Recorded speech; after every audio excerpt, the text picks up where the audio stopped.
lover of cathedrals, and I feel their power. I do think that that power can be understood.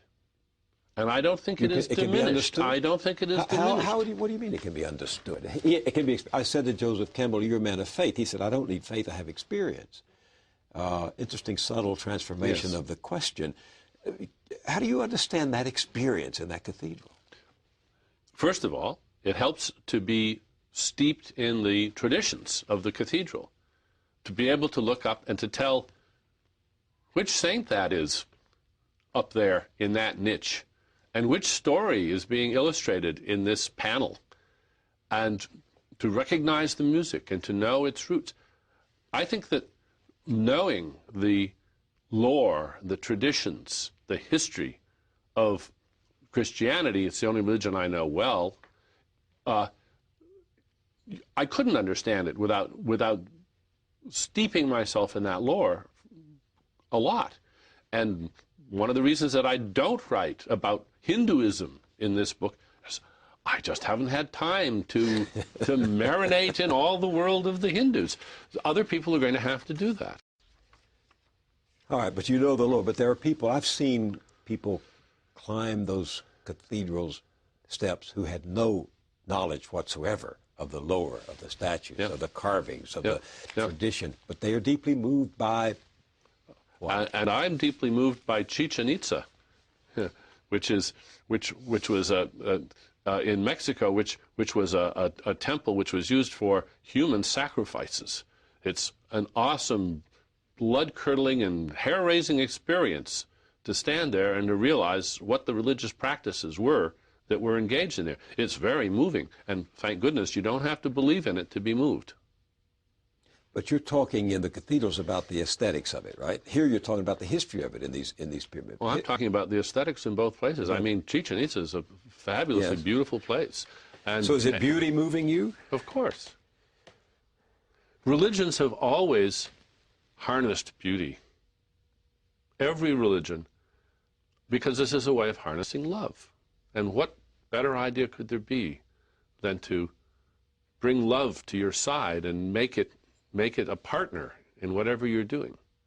I think one of the reasons that secular organizations can't compete with churches for creating allegiances, lifelong sacrificing allegiances, is that they're shy about enlisting love and beauty on their sides, whereas religions aren't shy about that at all. Yeah, they do a brilliant job. I was very struck in the book that you acknowledge that in large parts of America today, religion does the heavy lifting. Absolutely. Because those institutions actually attract people's affections and commitments more than the secular institutions. Absolutely.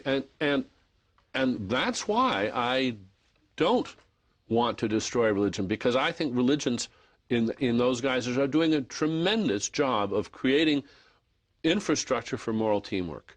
And moral I think teamwork? For moral teamwork. What do you mean?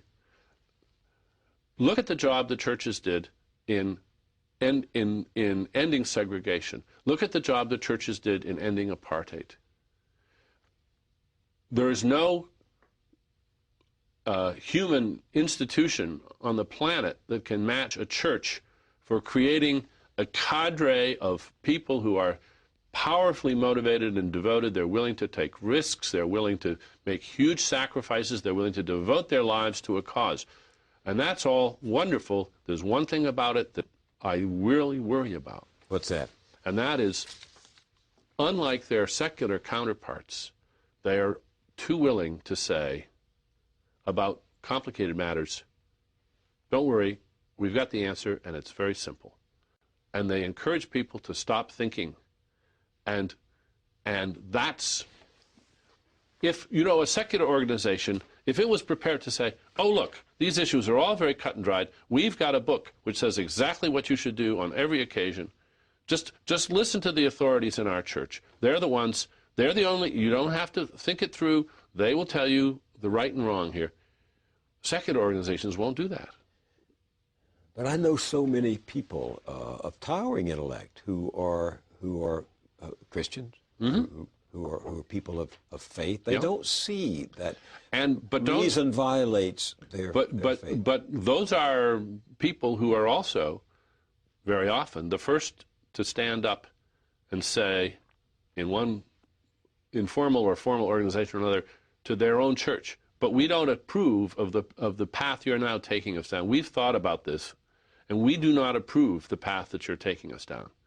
If you look around, you certainly know thinking Christians who have trouble with one doctrine or another that their particular church maintains. Thinking Catholics, for instance, who have trouble with the church on birth control or on abortion. And I honor the fact that they stand up to the church and they try to change the leadership of their church. I think that's the way to be a good Christian. It's the way to be a good Muslim. Look what we have in the Muslim world right now. Two of the people I admire most in the world right now are Wafa Sultan and Irshad Manji, two brave Muslim women who are speaking out against the excesses of Islam, and they are risking their lives to do it. But you say in this country you think moderates have entered into a conspiracy of silence. I know. I'm asking them to get as brave as those two Muslim women and get out there and start changing things.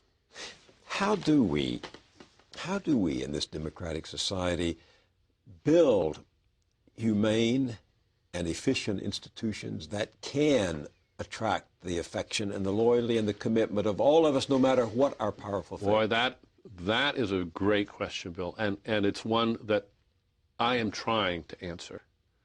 And I think the answer may well be, let's use the churches. Indeed, let's use the churches. But let's understand that we're going to use all the churches. And we're not going to tolerate the enforced ignorance of the young in those churches. Are you in support then? They can teach what they want, but they've also got to... Think of the transformation it would be in the Islamic world if young Muslims were taught about the history of Christianity, the history of Buddhism, the history of Hinduism, the history of Confucianism, the history of Islam. The history of God. The history of all of those, and the history of atheism, too. Think of what that would do to Islam. Think of the transformation of Islam, and including the girls in the education.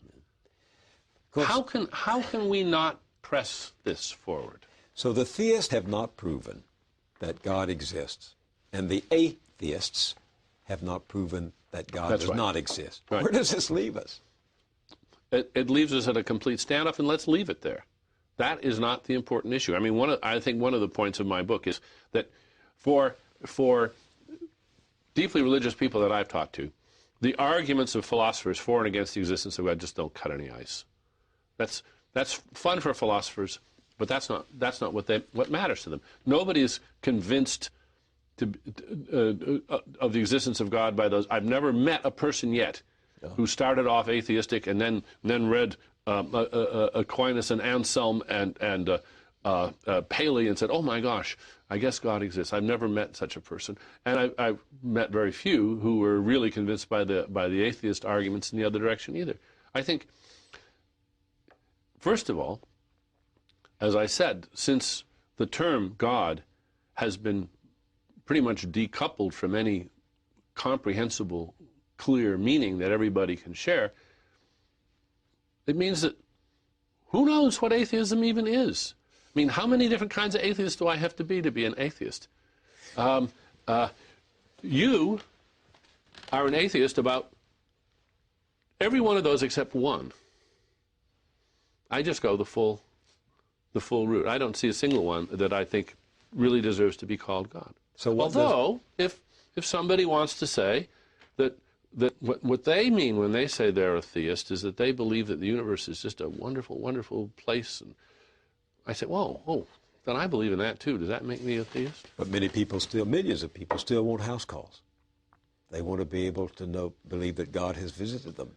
And what do we do about this? Because we all recognize that there's some borderline over which we don't know where to draw the line. Some people are just being deluded. They're being fleeced.